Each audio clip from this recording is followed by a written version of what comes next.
Are you struggling to get your audience to watch your Facebook Lives? Are you wondering if there's any point in doing them? If so, I get it because I have been there myself. Now, by the end of this video, you're going to know how to use Facebook Lives in your organic business strategy so that you're not wasting your precious time on things that are not actually going to bring you the results that you're looking for. And do stay to the end because after sharing the 3 things that you need to keep in mind when it comes to lives, I'm also going to share with you a couple of bonuses that will help increase your show up rate and your attention rate when you do the lives, so you're not going to want to miss those. Hey, I'm Demelza and I'm the founder of Video for Impact, and my mission is to help purpose-driven course creators and coaches maximize their impact through the power of video. Have you ever gone to the effort of doing a live and no one shows up? And maybe not many people even watch the replay. I've been there myself, and it can be really disheartening to put all that effort into something that is not actually going to get you the results. And yet many experts are telling us that we need to be doing lives on a regular basis because this is what helps build connection with our audience. So how do we handle this? So I would personally avoid doing Facebook Lives until you have a larger or more engaged audience. The reason being is that we have to be really choosy with our time because there is so much media bombarding us. We're so busy with our lives that we're really going to be very mindful of where we're going to spend our time. And if you have a very small audience, the pool of people that are going to give you that time is much smaller. And if your audience doesn't know you that well, they're not necessarily going to give you that time because they don't know that you're going to give them that value that they are looking for.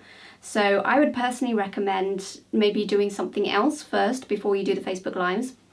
Maybe something that's more text-based, like having a photo with a more of a text value post, which can be easily read quickly if they want to, and can establish that authority, that credibility, likability, all of that kind of thing.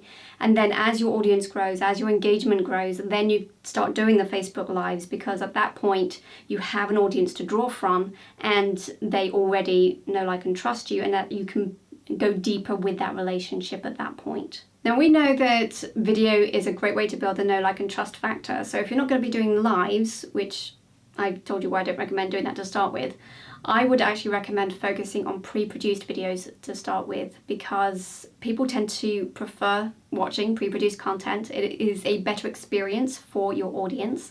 The reason being is that we like things short and to the point. So we don't want all the fluff or the extra fillers and everything like that. We want it to the point, get the content out. And that is much easier in a pre-produced video. And also, we are being trained to consume short form content.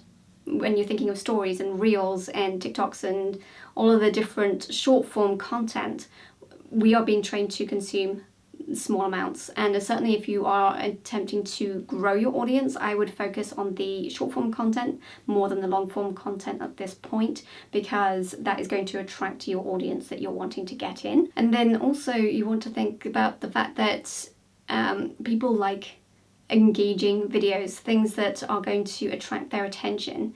And a Facebook Live is typically just a talking head video like this, whereas a pre-produced video can be edited and it can be styled in such a way that actually holds more interest. And I would recommend, in terms of length of videos, that your longer form content, you give that towards the people who are already your audience. They already know, like, and trust you. They're going to spend that time with you. Whereas the shorter form content is to grow your audience, to bring them into your world.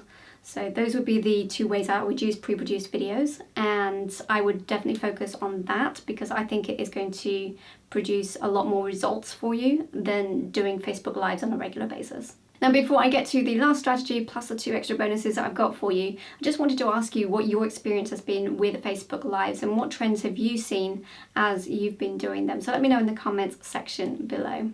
Now, the third thing I want you to think about is whether it would be worth actually just doing Facebook Lives for special events rather than on a consistent basis.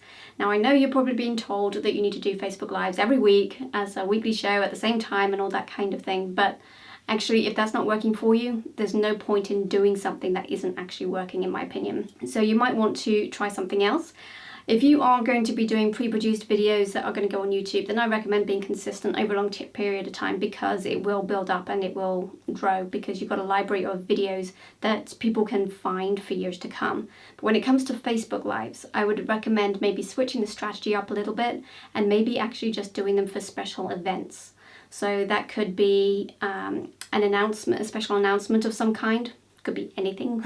It could be for launches or promotions that you're doing for your course or your coaching program, and it could be something special, like an interview. You're going to interview someone and you're going to make it a big event around that interview in your free group, for example. I mean, you could also do it for your paid members. So if you've got a membership or something like that and you want to offer extra coaching, or maybe in your free group you want to just offer a random opportunity for free coaching or something along those lines, then you might want to go ahead and set that up and make a big deal out of that particular event, rather than having something on a consistent basis in terms of the lives that you do. And as promised, here are the 2 bonuses that will help to increase your show up rate and your retention rate if you're going to do the lives. But before you go, after I share these with you, I do recommend going ahead and checking out the link below for my free 20-minute mini course that will help with your business growth and impact. Okay, so bonus number 1 is to announce your live, market it as an event. So whether you're going to do consistent lives on a weekly basis still, or whether you're going to make an event of it, either way, I recommend letting people know.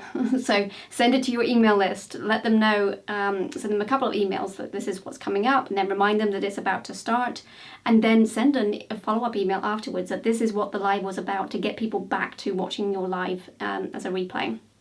And then look for other ways that you can let people know as well. So don't rely just on posting events or just the basic let people know kind of thing. Do make an active outreach that this live is coming up, it's going to be about this is why you should show up, and that will definitely increase your show up rate. And bonus number 2 is, obviously, now that you've got all those people coming to your live, you want to increase that retention rate where they actually stay for the duration of your live and actually consume the content. So I would recommend making sure that you structure your lives in such a way that it keeps their attention. If you want more help with that, go ahead and check out the next video.